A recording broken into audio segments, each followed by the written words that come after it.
Sometimes you wonder if you got it, wonder if you got it in you. Some days looking for the reason why. Feels like standing on a runway, standing out on a runway lately, watching everybody else fly by. See that wildfire in your eyes, keep on burning, keep that dream alive. Can't let go of what you got inside. Maybe it's crazy, maybe it's meant to be. Who says you gotta have it all figured out? Who said? All right. It is spring break, right? Oh, yeah. Not for you, Dad. We don't get spring break. You don't get spring break? Yeah, it's so annoying. What? You don't get spring break at all? Am I off? We get longer Easter break though. Right. There we go. You get a longer Easter break. So you have Easter break, but not spring break. Yeah, it's like one more day longer. What's Easter break? We get like the Thursday, Friday, and then the following Monday. Oh, okay. So spring break. Who slept late this morning? Did anybody sleep late this morning? That you didn't. Talk about it here. You know what? I had 2 tests today. So you didn't, I know you didn't sleep late. No, I didn't. You had to go to school. Kylie doesn't want to talk about it. Why don't you want to talk about it? I had to get up at 6 a.m. What? Sarah Schindler is rude. So Kylie said that Sarah Schindler is rude. All right. Now, just letting you know, this is recorded. It's not live, but it is recorded. So I may have to cut that part of the off of YouTube. We can leave it on there. It's okay. She may not can hear you. So, all right. Does anybody want to do Impossible Shot? You may want to win $25 or try to win $25. For it says students. Christy's like, yes, I will do it. Try to win. So if you were not here last week and you didn't see what happened, all you could do is opportunity. The first girl that wants to come or guy that wants to come, take the opportunity to try to shoot this over and win $25. I mean, not this part. If you shoot that over, you get 2 extra arrows, and then you stand back there and you just try to shoot it through the hole with an arrow. Are we like disqualified from future tries if we try now? No, because you guys are here. So it depends. If you're the ones here first, and we give everybody, if they can't get here on time, then they just miss out. Well, like, I could, in theory, do it every single week. It could be a possibility, but I don't see you trying right now. There we go. You just missed out your turn. First up. First up. So, do we have any young ladies that are willing to take the shot? All you have to do is stand. You stand in the 3rd row. If you knock this over, you get 2 shots from back there. So, he's going for the single shot again right off the bat. Or did you go? What did you do last time? Single shot. Single shot. Right here. Oh, my goodness. This is $25 right here. Can you get it? Oh, we just lost that one. All right, so that's under there. But no, you missed. I'll give him a hand. That was weak.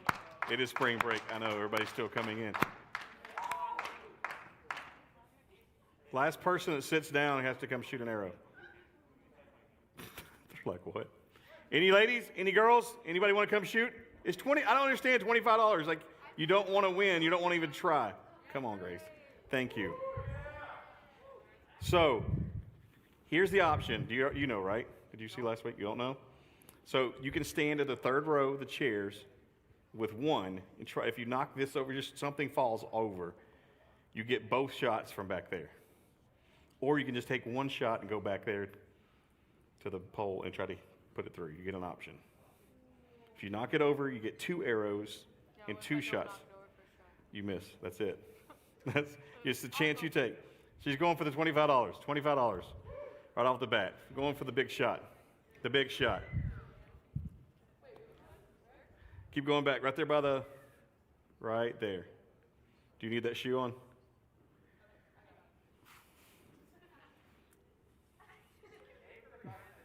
No, you want to aim for this right here.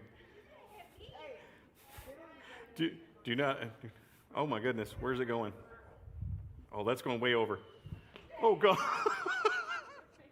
All right, y'all give her a hand. Good job. Good job. All right, it's just that simple. If you actually, so eventually, so next week it'll be up to $30, and eventually it's up to $100. So, yeah, see, that's what you want to do. You want to wait till it's like $100 because it's not as important for $30. You're like, I don't want to embarrass myself for 30, but maybe for 100, yes. So that right there, if it gets to that spot, it'll eventually be up to $100. Have the opportunity to put that through there for $100, and it'll stay at $100 till somebody eventually wins. Listen, hey, I'm going to just give a couple announcements. We're going to jump straight into our message tonight, and I know it's spring break, and I do thank you guys for that you are here. Some of y'all had to get up early and go to work. Some of you don't have spring break. Sorry about your luck, but maybe Easter, it'll be even better. It feels better like if you have a whole long weekend, Thursday through Monday. But most of y'all have been like off anyway. School one day, home, doing homework. Really? All in person. So Easter is coming up, and guess what? This year we are going to be at the Laris Center for Easter. So Hope Church will be at the Laris Center, and that's going to be a pretty cool deal. We've been planning and looking at it and preparing for that. So just being aware, Easter's going to be there. That's Sunday in the 9 o'clock service, 11 o'clock service. So there will be baptisms as well. So if you haven't been baptized, and that's like something you're looking like, I'd love to do it Easter at the Laris. That would be a cool thing. So hopefully it's one of those weekends where a lot of people are able to come, and so we're expecting to be able to seat at least close to 800 people per service or more. Depends if things continue to change. So that's Sunday, and if you're interested in wanting to help in any way whatsoever, we could use as much help as possible, whether it's from setup, whether it's serving as like a greeter, ushers, people praying with people, helping escort people, helping in children's ministry. So there's a lot of things happening that Sunday where we could use as many people as possible to help. So that's Easter at the Alaris Center. Coming up the second week in April, which is the first week in April, April 7th, is going to be a small group fun night. So that first week right after the 7th, right after Easter, is actually going to be one of y'all's guys' small group fun night. So that's one of those opportunities where your small group leaders get together, hang out, go do something, go hiking, go do something fun, do a service project, go out to eat, get together at somebody's house. So that'll be small group fun night. Is going to be on April the 7th. And then if you're a guy in here, how many guys do we have in here? Do we got any men? Do we have any male people in here? So Monday night, coming up next Monday at 6:30 is a men's worship night. And so you guys are invited to come and hang out, and hopefully like with leaders and different things, but maybe even your dads are coming, or somebody else is coming, or somebody that's represented, or friends are coming. Invite all of you guys to come hang out. Men's worship night. Hunter Pinky will be speaking that night and sharing his testimony. And so I think you guys would be good to come and hear that, but also come to worship together. So just encourage you to come and be a part of that night. So we do have some things that are on the calendar that you guys can participate that are coming up. So we are in the midst of a series that we started last week talking about afterlife. And I know we're just going to skip past the little promo thing, if you guys don't mind tonight. It feels kind of weird sometimes, that transition, step back, video, back in. I just want to jump in and give more time towards the message. And the thing is, we can all feel like when in situations in life, when we think about Easter, we can look at it from different perspectives. We can look at it from different feelings. And when we talk about Easter, what's the things that first come to mind? Even last week we talked about it, how we have different perceptions of what we have, different thoughts when we think about it. We think about whether it's thinking about eggs, or whether it's thinking about Easter bunnies, or whether it's thinking about family time. Because of Easter, that is to me, is the most important story that matters in the history of this world. Because without the cross, without the resurrection, then our faith is meaningless. It means nothing. Just because Jesus was born without the cross, without him paying the ultimate price, and then without the resurrection, if he would have just died and not been resurrected, what we believe as Christians, or as what Christians believe, maybe you're here tonight and you don't have a relationship with Jesus. Maybe you don't know about the resurrection. Maybe you don't know what it means to be a Christian. But for those that have faith, walking as being Christ-like, without the resurrection, Christianity is worthless. It doesn't mean anything. It has no purpose. He was just a teacher, as he said, and he just died. That's all it was. Many people said he would have been just a prophet, a great teacher, because what he said he was going to do, he did. What it was prophesied that was going to take place, took place. Recorded history, there's history that's been recorded time and time again over the years from different authors and different people that have come forward as eyewitnesses of what took place, that were there, that saw the empty tomb or saw things took place with Jesus being resurrected. Our faith as Christians is believing and understanding that's what relies upon in our faith, is the fact that, yes, he died for us, but more than that, he rose again. You can't believe in the cross without the resurrection, and you can't believe in the resurrection without the cross. It's the fact that he gave everything. I remember when I was like in the 4th grade, and well, before the 4th grade, we just had moved from Mississippi to Kentucky. So I grew up in Mississippi for several years. Some of y'all have heard my story, parts of my story. My mom finally divorced my stepdad after 5 years of abuse and just walking through just literal hell. And she finally got the courage to leave him, to get out of that situation. And we moved from Mississippi to Kentucky. And it was a totally different experience because it was a brand new thing for me, having to move. It was a relief for having to leave something that was chaotic, but still, it was the fact of having to move to something that was new. And maybe you've been in that same situation. Maybe you've had to relocate. Maybe you've even moved it later on. But I remember as a kid moving in, having to go to a new school, trying to meet new friends, walking the hallways, not knowing anybody, kind of people looking at me kind of weird because you're the new kid. You didn't fit in. It's kind of trying to find your way. And not only when we moved and started this new class, new school and new teachers, new people, new town, everything was completely new. When I started school, I had to take like reading classes. I thought I could read fine, but evidently I had to be like in a special reading class. That even made it worse. It made it more like I was, more self-conscious about who I was. Made it even harder to try to meet friends because now I'm concerned about that as a kid, thinking, now I'm this weird kid. And I think I don't read fine. I probably need to go back to sometimes reading class. But I felt like that. And it was that new situation. It was something that it was different. It kind of felt like an outcast. It kind of felt like, the thing that it's hard to relate. It took time to make friends with people. It took time to fit in because these kids had grew up in this town. This was their hometown. This is where they had lived most of their life so far. And so a lot of times it's like, how do we relate with it? How do we fit in with that? How do we understand the fact that looking at somebody that's like that, and do we allow them to come into our life or do we reject them? Do we see their circumstances as somebody's new? Do we see somebody sometimes that their reputation is not the best and we kind of push them away? Things that's happened in their life, we don't maybe want certain people around us, or they choose to live a certain way. And we're like, I don't know if I could be a part of that. And sometimes we push people away in the fact of not allowing them to be a part of our life and to be a part of who Jesus is. A lot of us kind of figure out what's the new thing that happened. I remember, so it's almost been right at a year, probably maybe over a year now since COVID hit, right? Schools got canceled. Life shut down. Hey, it's only going to be a couple weeks, maybe 30 days. We'll get back to normal. And here we were, a year later, still things with masks, and still things kind of transition, and still things kind of weird. And some things feel like they're normal, but still, sitting on a Zoom class meeting doesn't seem normal. Sitting with a bunch of square pictures around you is not normal.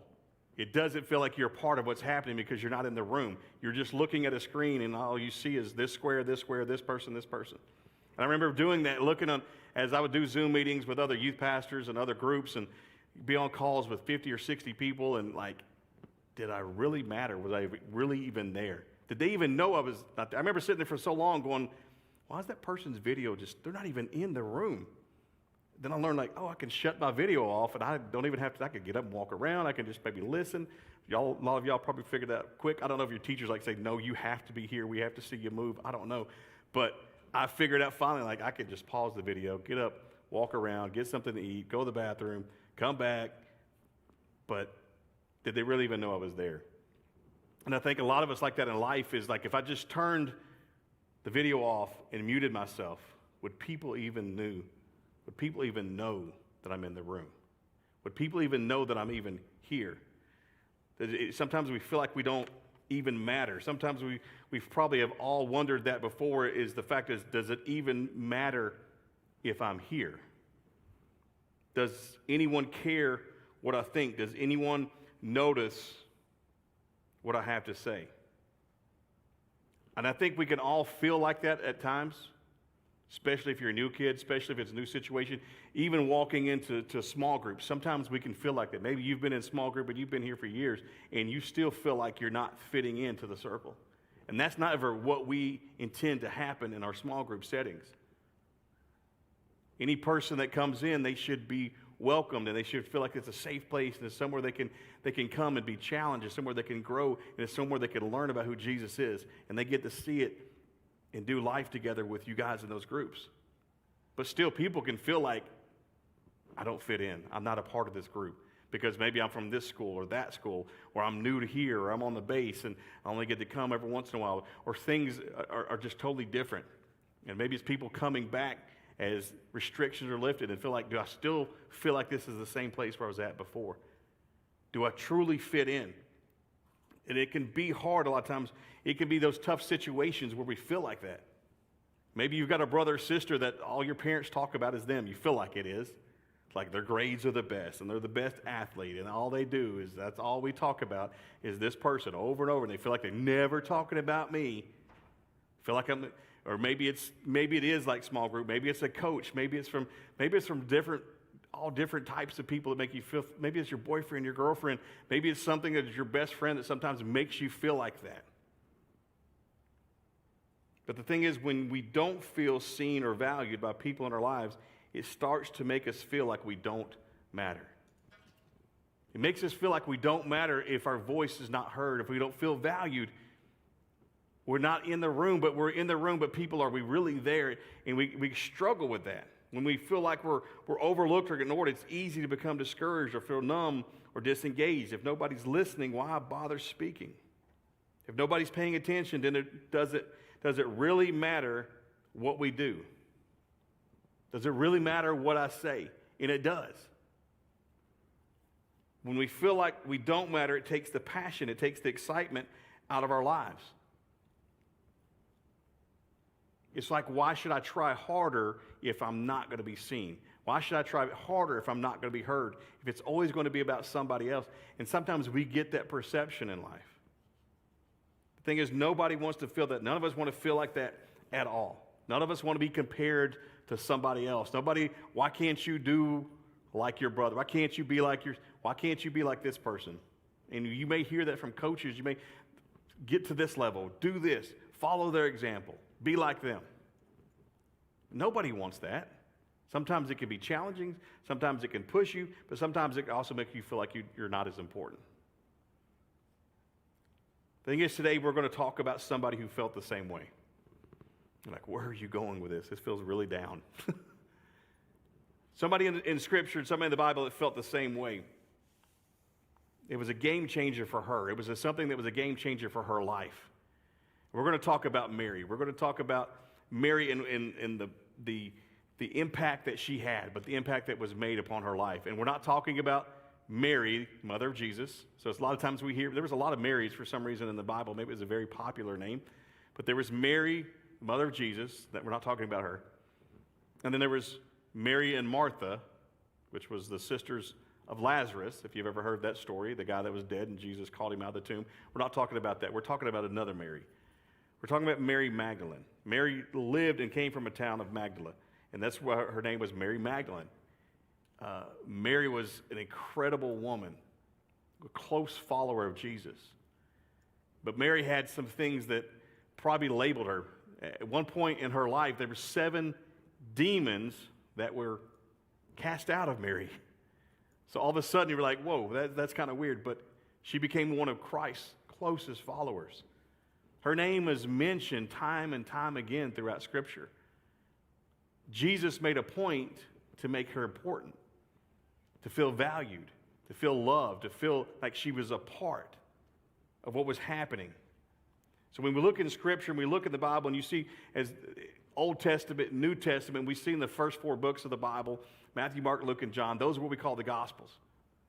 Being familiar with what those books are, those are the life stories of Christ. Those are the examples of everything that took place in his life. It shows the history from his birth to the fact of the resurrection. It shows him from life to death to life again. And so when we look in the Gospels, we can account and we can see the stories that are written about many different people. But we're going to focus on Mary Magdalene. The thing is, when we see her, we see a lot of different things in her life that she's walked through. A lot of different things that she's faced, a lot of different things that could define her and her circumstance to think that she doesn't have value, that she doesn't have worth. Especially during that time, women were not allowed to speak at certain points. Women were not valued in the way that women are valued today. They were not allowed to have a voice. They were not credited. What they say a lot of times wasn't taken at face. It was just kind of taken at face value. Wasn't taken as a fact of like this could be truth. So they were basically told to be quiet, to sit in the background. Culture put them in that place and deemed them not valuable. Don't speak, but speak when spoken to, basically. And I mean, we look in society, we look in that culture and think, my gosh, how far it's come even today. But even today, there's more and more value that's given to the voice of a woman, especially a woman that has a passion and a relationship with Jesus. So we look at her life, and here's what we're going to talk about here, because all 4 Gospels record that Mary Magdalene was there when Jesus was put on the cross. 3 of the 4 Gospels say she was there at Jesus' burial, and all 4 say she was the first to see Jesus resurrected. And I think how cool that is the fact that Jesus made a point that she was the very first one that got to come to the tomb. This person had been labeled, this person that's not supposed to speak, undervalued, sit in the background, sit off to the side. Maybe you feel like that. Maybe you felt like that yourself, like you're not valued. You feel like you're just on the sideline. You're not in the game. You're not a part of anything. But Jesus sees you, and Jesus cares the very most for you and cares about you, and the fact that he wants you to be so vital and wants you to be a part. And because of the resurrection, that we get to play a part in that. See, the thing is, the disciples, they get a lot of credit for being Jesus' most loyal followers. But there was no other disciples there at the biggest moment in history. There was no other disciples that were there that are paying attention. The thing is, she doesn't get a lot of attention. In a lot of ways, she lived on the sidelines. If you don't pay attention to what you're reading, it just sounds like a bunch of women named Mary that no one can keep track of. And we don't get a sense that maybe she was a major player, but the thing was, she was. She was a major player in the fact of the story of the resurrection. Gospel of John, which was written by another one of Jesus' disciples, records while it was still dark, Mary got up and went to the tomb. But when she got there, the stone that had been placed in front of the tomb was gone. So the first person there is Mary Magdalene. So she shows up. The stone's not in its place. First thoughts are she's freaking out. She begins to weep. She begins to cry because she's thinking they came and stole his body, not remembering what he said was going to happen. All that was there was his grave clothes. All that was there was just an empty tomb. But John puts it this way. John writes this in John chapter 20, verses 11 through 19. Here's the story of what took place, the account. It says, "Now Mary stood outside the tomb crying. As she wept, she bent over to look into the tomb and saw 2 angels in white, seated where Jesus' body had been, one at the head and the other at the foot. They asked her, 'Woman, why are you crying?' 'They have taken my Lord away,' she said, 'and I don't know where they have put him.' At this, she turned around and saw Jesus standing there, but she did not realize that it was Jesus. He asked her, 'Woman, why are you crying? Who is it you are looking for?' Thinking he was the gardener, she said, 'Sir, if you have carried him away, tell me where you have put him, and I will get him.' Jesus said to her, 'Mary.' So at this point, Jesus says, 'Mary.' She turned toward him and cried out in Aramaic, Rabboni, which means teacher. At the sound of her name, at the sound of him mentioning her name, immediately she knew who he was. Jesus said, do not hold on to me, for I have not yet ascended to the Father. Go instead to my brothers and tell them, I am ascending to my Father and your Father, to my God and your God. Mary Magdalene went to the disciples with the news. I have seen the Lord, and she told them that he had said these things to her. So here we see the account of the very first missionary was a woman. Very first person to bring the good news was a woman. A woman that was an outcast, a woman that was not supposed to be a part of something, somebody that was insignificant in society, somebody that wasn't supposed to have a voice, but Jesus gave her the things to say. Jesus specifically tells her what to say, who to be, what to do. He gives her the value. He instills into her worth. I love to think that she's like the very first missionary. She's like the very first one, a woman that's taking the good news to the disciples. So on the day Jesus defeats death, proving God's love is bigger and stronger than anything else, he makes sure Mary was there to see it. He makes sure she's the one that's there at the tomb. Over and over in the Gospels, at the cross, at the tomb, and on Easter morning, it was a woman who saw Jesus first, who recognized him, who was given the job of telling others. When the rest of the world saw women as unreliable, inferior, and untrustworthy, Jesus saw something different. He valued and elevated them, even when the rest of the world didn't. So why does that matter? The fact with her and what took place is the fact that how he sees you and how he values each and every person that may feel like you're not part of what's happening, like you feel like you're an outcast, that you feel like you don't fit in. Because of who Jesus is and the relationship with him, he is the one that elevates. He's the one that lifts us up. He is the one that pushes us. He is the one that causes us to excel. It's because of who he is and what the price that he paid. The resurrection of Jesus gave Mary all the credibility in the world.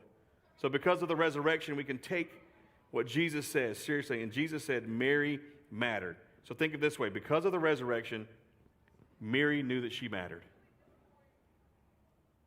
Just like Mary mattered to Jesus, so do you. So I want you to ask yourself a few questions before we jump into worship tonight. Do you believe that you matter? That's coming to that place in your life is, do I believe that I matter? Do you struggle with that? Do you hold on to thinking, I don't matter? But do you believe that you matter? Do you treat yourself like you matter? Do you allow other people to treat you as if you don't matter? Do you treat others as if they matter? Are there people you treat like they matter more? Are there people you treat like they don't matter at all? What would it look like to start treating yourself and others like Jesus did, like they matter? Like starting today. So when you walk into small group tonight and you sit in that room, don't sit off to and blend into the furniture. Don't blend into the backdrop. Don't blend into the wall. Understand that you matter. Understand that your voice makes a difference. Because what you may be struggling with, what you may be dealing with, or what maybe you have found victory in your life could be something that speaks life into somebody else. Your story has value. The story of Christ in your life has value. Because of the resurrection, Mary knew that she mattered. And because of the resurrection, you can know you matter too. Know that you matter. Matter that Christ gives you value. So we're going to go into worship here in just a few moments as middle school is coming in. As they're coming in, I want to pray for you guys before we jump into worship. Father, I thank you tonight. And I thank you, Lord, as middle schoolers are coming in, but I thank you for these students, high school students, and I thank you even though spring break and everything could be students here and there, and I thank you for those that are here to be challenged. And I pray that your word, God, would land within their heart. The words that have been spoken, God, to understand the most important thing is to know that they matter. To know that every student matters, but God, more importantly, because of the resurrection, they matter. You don't see them insignificant, but God, you see amazing and beautiful creation. You see purpose and you see value and you see excellence. And Father, may they see themselves the same way And God, as we enter into worship tonight, as we take that step into worship, may students take this place of understanding that the value of worship, the value of worship, the value of your spirit. Father, we thank you for that in Jesus' name. Amen.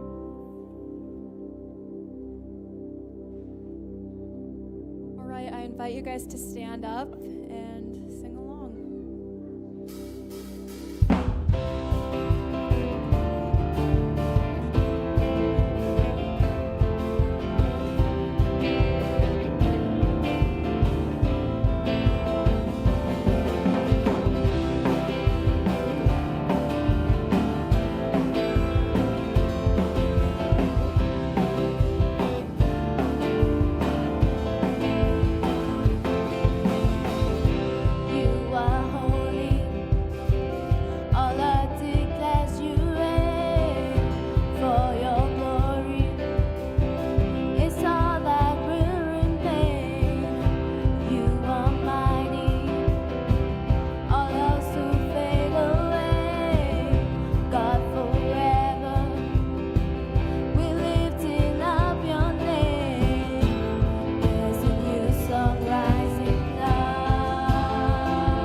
Louder and louder.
up in your presence.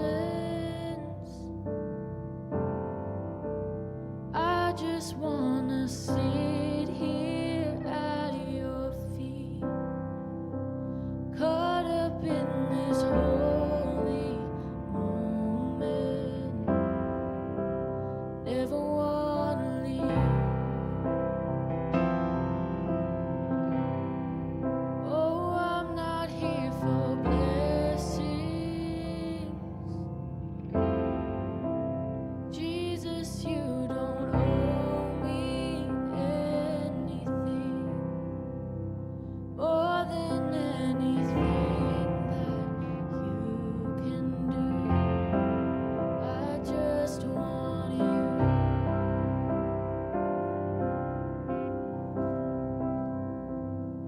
I'm sorry when I've just gone through the motions. I'm sorry when I just sing another song.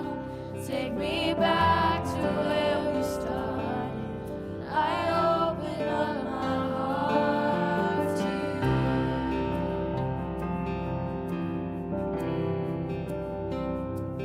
I'm sorry when I've come with my agenda. I'm sorry. I forgot that you're enough. Take me back to where we started. I open up my heart to you.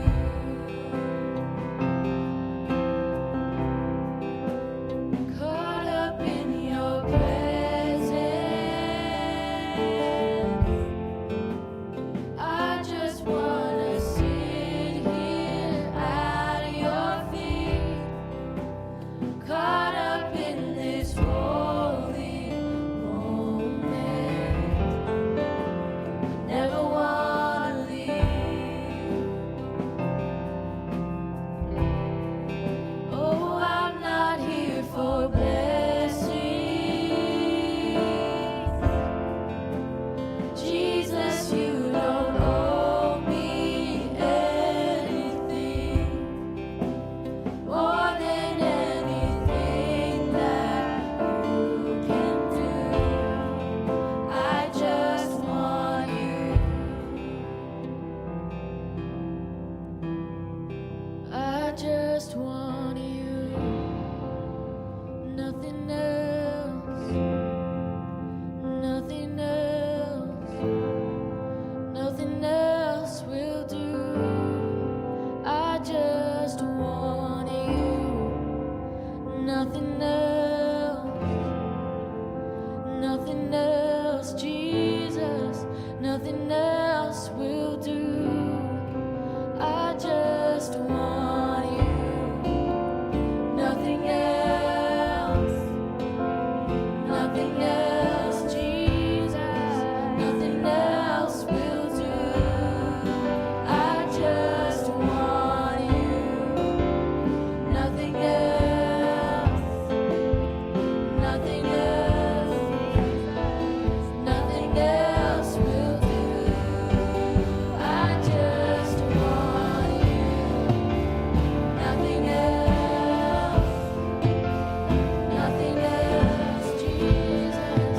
Nothing else will do. I just want you. Nothing else. Nothing else, Jesus. Nothing else will do. Caught up in your presence. I just wanna sit here at your feet, caught up in this holy moment. Never wanna leave.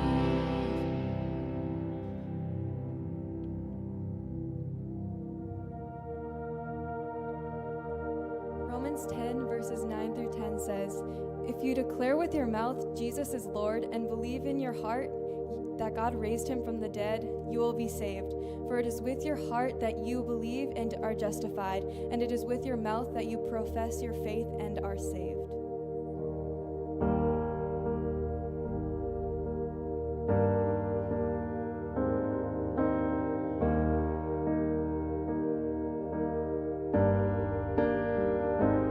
Cast my mind to Calvary, where Jesus bled and died for me. I see his wounds, his hands, his feet, my Savior on that cursed tree. His body bound and drenched in tears, they laid him down in Joseph's tomb, the entrance sealed by heavy stone, Messiah still and all alone.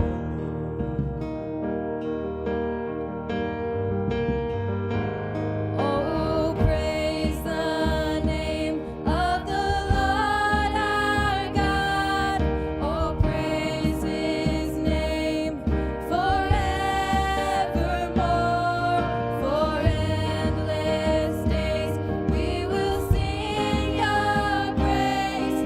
Oh Lord our God.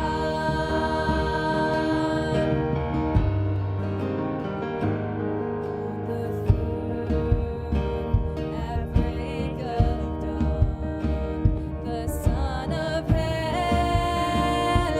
rose again. Oh, tremble dead, where is your sting? The angels roar for Christ the King.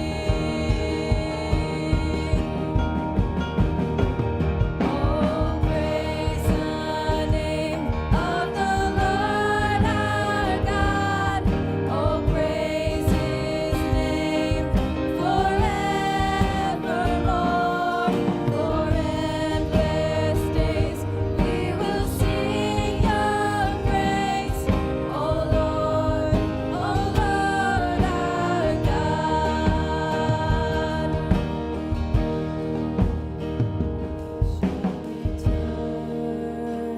In robes of white, the blazing sun shall pierce the night, and I will rise among the saints, my gaze transfixed on Jesus' face. Oh, praise the name of the Lord our God. Oh, praise his name forevermore. For endless days we will sing your praise. Oh Lord our God. Oh, praise the name of the Lord our God. Oh, praise his name forevermore.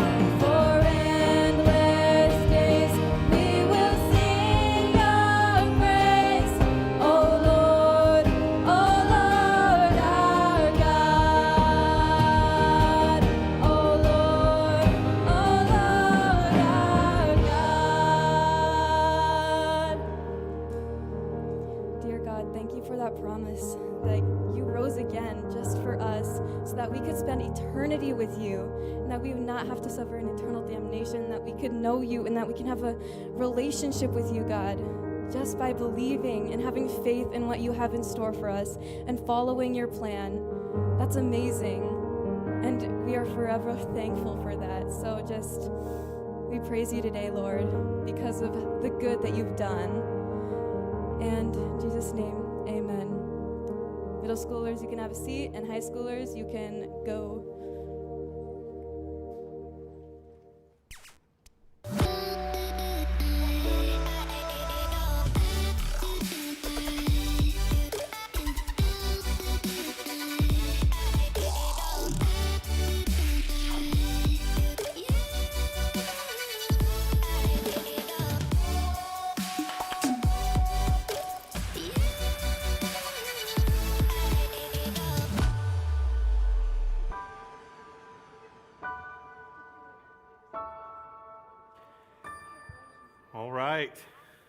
How are y'all tonight? Yeah. How are y'all tonight? It's spring break. I can tell. It is spring break. But you guys are here. You're not out of town, right? Uh-huh. A little confusing. So you guys here tonight? Not out of town? Not yet? Are you going out of town? Anybody leaving for spring break? I guess not, because you're still here. So, oh, you're on the weekend. All right. So it's more of just a weekend thing. It's not really spring break. So I know that's like fun of it would be like Wednesday just gone. Some people, I guess that's what happened, or some are like, I'm not going to church regardless. Anyway, all right, so we have Elliot. Who's Elliot? Do we have an Elliot in the room? Elliot? Elliot, come on up. Elliot, come on up. And then Josie. Josie? Josie? Oh, what am I talking about? So you want to win $25? You're hoping you're going to win $25? You're hoping you can earn it? So were you guys here last week? Yeah, I think so. You remember? You was here, but you weren't here. So do you know how the object of the game works? Okay, so you have an option to stand right here, third row, and you can shoot and knock this over. If you knock this over, you get 2 darts, and you get to stand back there, and you try to shoot 2 darts through the hole to win $25 or $30. $25. 25. Yeah, 25. I have 25. I have 25 in my pocket. It's like already adding it up. You're up to $80, all right? No, I'm just kidding. So, who wants to go first? Do you want to do the shot, or are you going to go back there and just do one shot? Like, I'm just going to take one shot, try to put it through the hole. Or do you want to take a shot at this, and if you knock it over, you get 2 darts? Nobody's knocked this over yet, and it's just right there. I mean, it's like right there. You could throw it at it, but who wants to go first? Josie? What are you going to do? You're going to shoot at this? All right, so here we're going to do, we're going to help you do it. So you basically, if you're right-handed, you're going to hook it right there and hook it right there like that. And you're just going to pull it back and you're going to shoot just like that. You got it? All right. So you can, oh, y'all give her a hand. That's what I'm talking about. Keep going back a little bit. One more row right there. So you just got to aim at it, knock it over. I mean, aim and hit if you knock that bucket, oh, came up short. Wah, wah, wah. Okay. Y'all give her a hand anyway. Good job. So what do you want to do? The one shot wonder, all the way back to the pole, right there beside Izzy. Right there, you're going to go all the way back to the back, and you get one shot at $25. All you got to do is this right here. I mean, it's massive. That hole is, look how big it is. He said, shoot his sister to the back of don't do that. All right, it's right there. Can you see that? Don't hit nobody on the front row, or the second row, or the third row. Have you got it? So you just got to shoot it right here.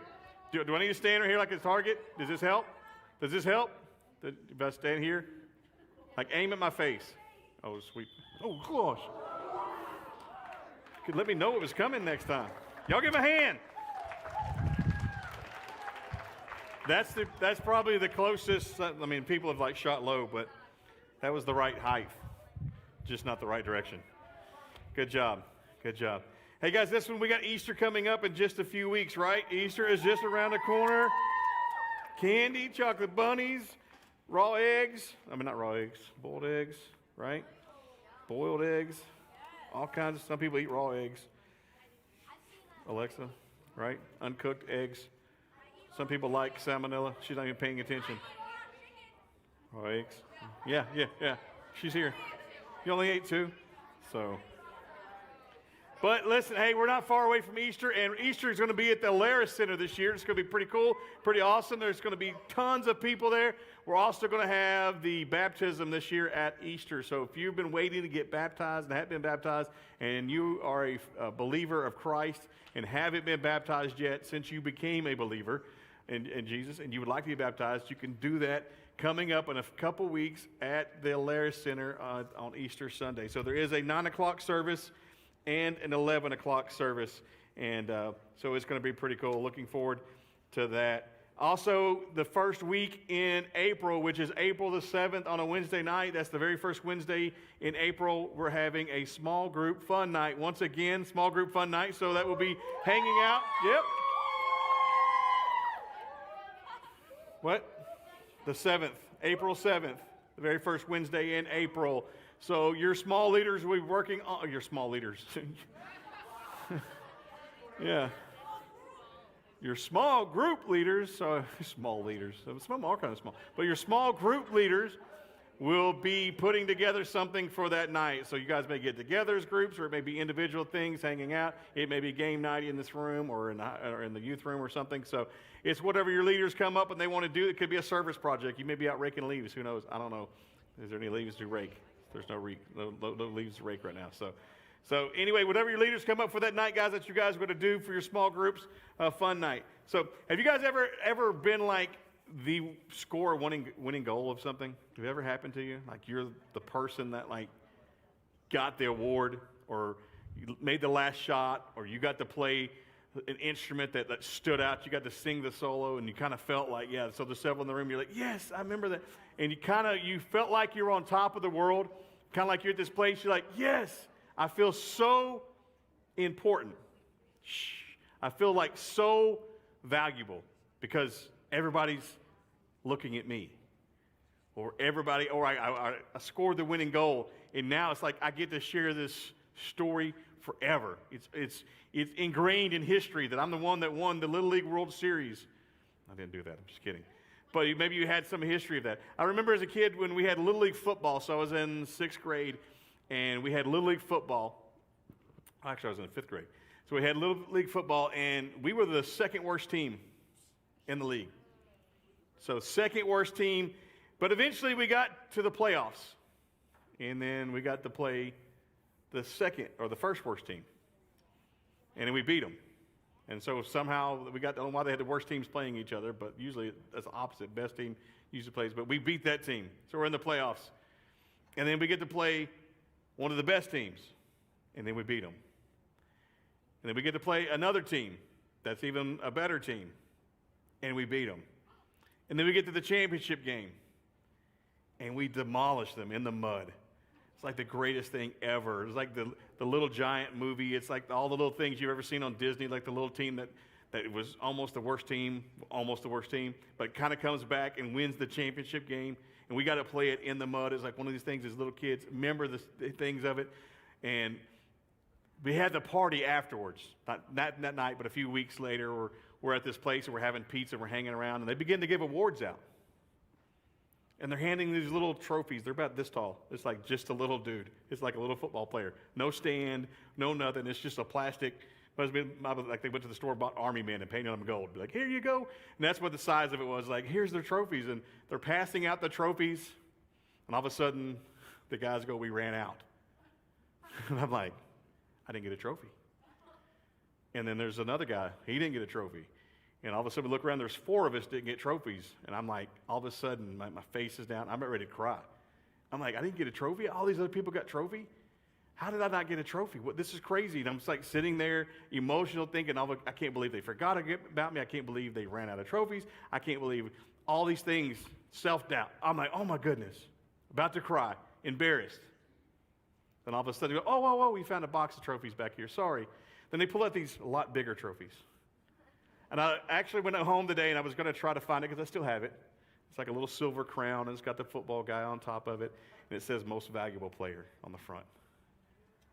And all 4 of us got these trophies, and all of a sudden went from insignificant and getting this little bitty plastic dude to this tall, which I thought was tall. It was maybe not that big. But to me, it was massive. To me, it was huge. All of a sudden, I felt special. I stood out among everybody else. As one of those kids on the team, loved playing football. As a linebacker, had more sacks and fumbles and all these different things playing little pee-wee football. But never imagined that, like, getting to stand out and have this trophy. Won the championship, and all of a sudden this meant so much more that our coaches, these men, looked at me and thought, there's value in you. And what you did meant a lot. What you gave to the team meant so much. And I think so many times in life, maybe we felt like that. Maybe we felt like we mattered, like we were at the top and people were looking at us. And we felt all these different things. Maybe all of a sudden, maybe you got your TikTok thing went viral and you've got all these views, man, and people are watching your silly video. Or you've got like the Snapchat record from, that's going to break the world record, and you've went 2 years without missing a snap for some reason, and looking at a camera and making dumb faces or something. I still don't understand why you guys stand there and make the weirdest faces looking at the camera, but it's what you do, and it's fun. It's cool. But maybe you were the smartest kid in class. Maybe you've had all these accomplishments, and you felt like this. Maybe you've experienced that. But I think if we're honest, I think we'd also say there are places in our lives where we don't feel so important. And that feeling, well, it's not what we enjoy. It's not awesome. It's like I felt when I got no trophy. I felt like I had no value, no worth. I wasn't part of a team. I didn't exist. Like, wanted to leave the room, wanted to run out. We've all felt like that maybe at a point in our life that maybe we don't exist. Maybe it's because we base it on how we did in last week's game, or how we're doing in practice, or how we're doing in school. Or maybe it's because we're comparing ourselves to our brothers and sisters. Maybe we're comparing it to somebody else, and all we hear is, we think all we hear is about how well they're doing, how good their grades are, how well they're doing in school. We hear it from coaches, or we hear it from teachers. And all of a sudden we don't feel as valuable because we're comparing ourselves to somebody else. Maybe you feel like you're an outsider at school and wonder if anybody even knows who you are, even knows your name. Maybe nobody ever likes or comments on the videos you post, or nobody invites you to hang out, and you feel like that.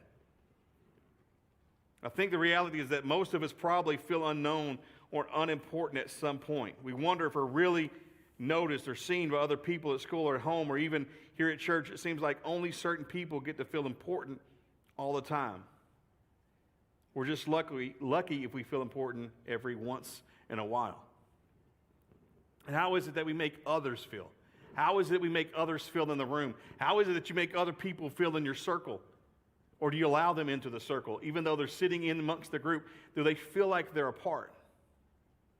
Or do they feel like they're just a piece of furniture sitting there, not heard, not seen, not noticed? How is it we make others feel? How do we feel within the circle? How have we responded to others while even here on campus?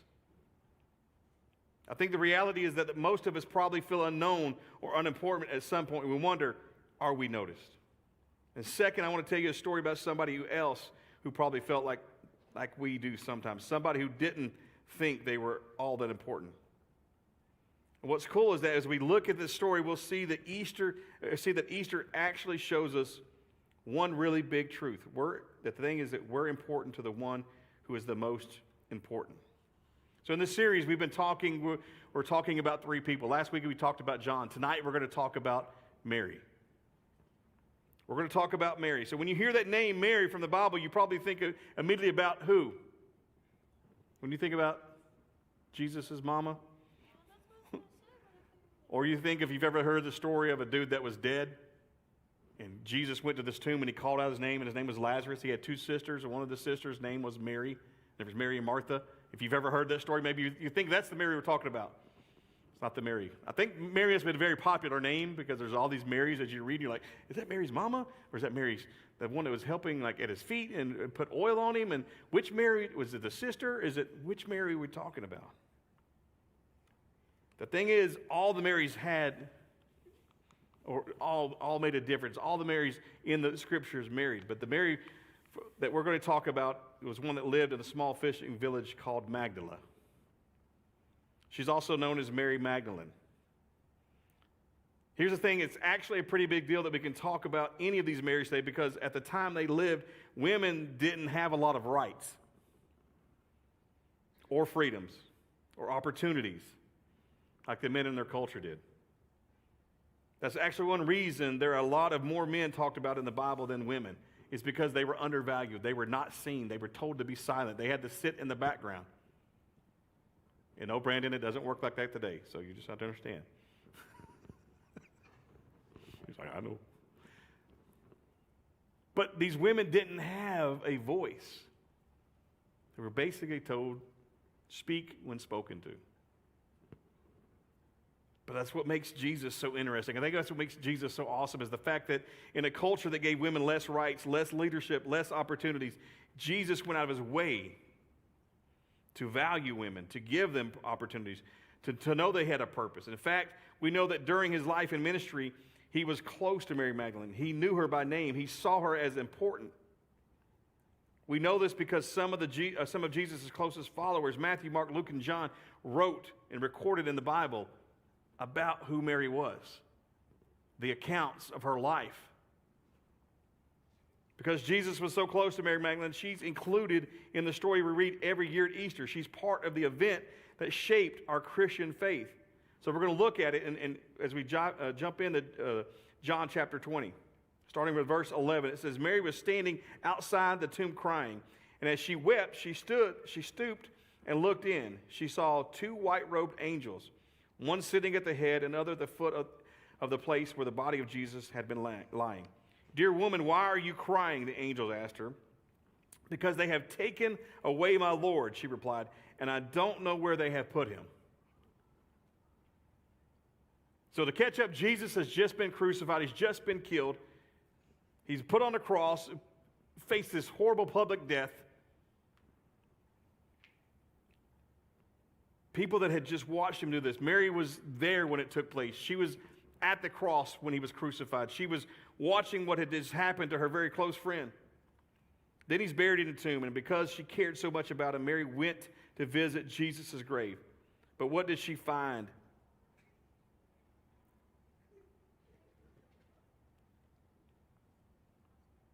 She found that the tomb was empty. She thought immediately that somebody must have stolen his body in the night. Somebody must have took him. She forgot to think about the things that Jesus had talked about before, what was actually going to take place. Then we learned that Mary was visited by two angels who wanted to know why she was so sad. When you think about that, she peeks her head in, expecting to see Jesus, but what she is seeing is two angels. I would be freaked out. First of all, I don't know about going to a gravesite and wanting to walk in to the empty tomb. Already seen what just took place. I don't know if I want to see his mutilated body in the first place. But here she walks in and there's two angels. She's kind of freaked out. I'd be freaked out. But something that changed things, not just for Mary, but for all of us who believe in Jesus even today, is what we're going to look at next. She turned to leave and saw someone standing there. It was Jesus, but she didn't recognize him. She didn't understand who it was right there. He says, Dear woman, why are you crying? Jesus asked her. Who are you looking for? She thought he was the gardener. Sir, she said, if you have taken him away, tell me where you have put him, and I will go and get him. Mary, Jesus said. She turned to him and cried out, Rabboni, which is Hebrew for teacher. So here's Mary weeping at the tomb. Jesus speaks to her, but she doesn't realize who it is until he says her name. When he spoke her name, she recognized him immediately. See, Jesus had just risen from the dead. That's why we celebrate Easter as a resurrection. Because of the resurrection, we can trust that God is who he says he is. And one of the reasons we know this important thing happened is because Mary was there to see him. She witnessed it with her own eyes, and she followed through on an important task that was given to her. So as we continue to read, it says, Don't cling to me, Jesus said, for I have yet ascended to the Father, but go find my brothers and tell them I am ascending to my Father and your Father, to my God and your God. Mary Magdalene found the disciples and told them, I have seen the Lord. Then she gave them his message. So here's Mary. She's the first person to witness the resurrection. She was the first person he asked to share the news with his closest followers. In a sense, she's the very first missionary. She takes the good news. She's the very first one that takes the news of his resurrection. She's the first mouthpiece. The person that in society that didn't have value, didn't have worth, that was supposed to be not heard and not seen, but yet Jesus makes it important and gives her value. Jesus wanted Mary to be there. He wanted her to be at the tomb. He wanted her to be the messenger. All this took place for the fact to show the value and worth in who she was because of what she was going to do, because what he had just done, what had just taken place. Because Mary believed, she knew what Jesus' resurrection meant. She said yes to sharing the good news. She was willing to carry forth what he told her to do. Thing is, maybe you felt unimportant. Maybe you have felt in that same place. Maybe you feel like nobody else sees or notices you, that people don't understand you, that God would never choose or love you. The thing is, let me assure you that you are not only important, but you're important to God. Because he sent his son to die for you, you are important. Because he rose from the dead for you, you are important. You have value. You have purpose. You have meaning. What you say matters. God chose a woman that was possessed with 7 demons at one point in her life. Her history, her story, her life, where she came from. 7 demonic spirits living within her were cast out, and God chose to use her. And you're like, what in the world are we talking about? Because people would think there's no way that God would choose her or use her, but yet her life was so transformed by the fact of who Jesus was. She was willing to follow him and live for him. She could have easily looked at her life and said, because of my past, and because I lived a life that allowed such things to enter into my soul, into my spirit, into who I was as I was living, to allow that to be in him, there's no way that nobody would ever see me as important or could use me again. The thing is, you are valuable because of Christ. The question is, how do we begin to believe that? First, we need to think about how we see ourselves. How do you see yourself? Do you believe that you're important to God, to those around you, to yourself? How do you see yourself? Are you negative about who you are? Do you talk down to yourself? Do you let other people treat you poorly? Do you let other people hurt you, talk down to you? Do you think you deserve to be treated badly because you're not important? Do you think God even cares about you at all? It's how you perceive and how you see yourself. To God, you're seen, known, and valued as important, so much so that his son Jesus died and rose again so he could be with you. The thing is, that's what makes you important. It makes you important in his eyes. And that's what matters. The next thing is think about how you treat others.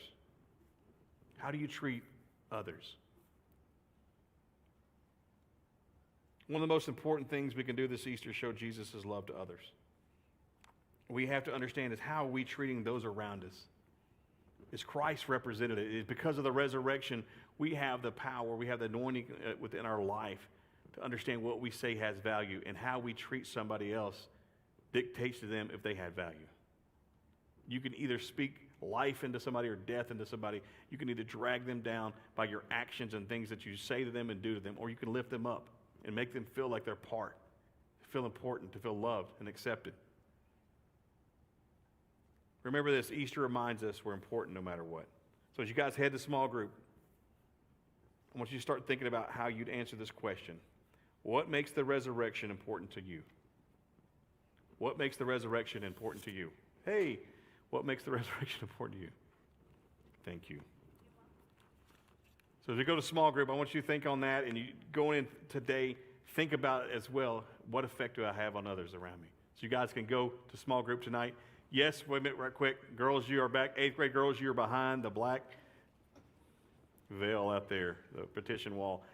6th grade guys, over here to my left in the back corner. 8th grade guys, right corner, back over here. 7th grade guys, if you get to go behind the veil. 7th grade, if you're 7th grade. 6th grade guys are back there. 7th grade guys are back here. 7th grade guys, if you're a 7th grade guy, you're going to go right behind this wall in what we call the green room and sit on the couches back there. Man, it is spring break.